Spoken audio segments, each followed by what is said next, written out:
minute isiXhosa bied aan.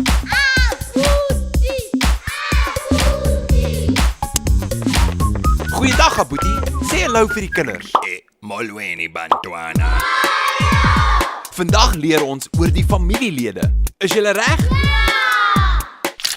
So in hierdie familie is daar 'n pa, 'n ma, 'n broer en 'n suster.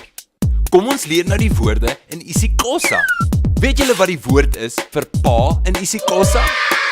Dis reg, dis utata. En weet julle wat die woord is vir ma in isiXhosa? Baie goed, umama. Nou, wat is die woord vir suster in isiXhosa? Dis reg, udadetu. En wat is die woord vir broer in isiXhosa?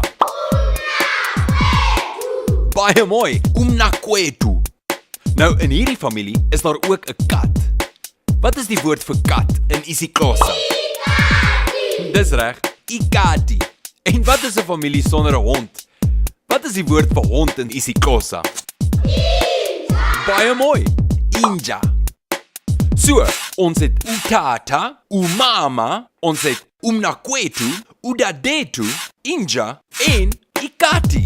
Nou het jy die woorde geleer vir familielede. Totsiens Abuti, totsiens kinders. Sien julle volgende keer. Bye.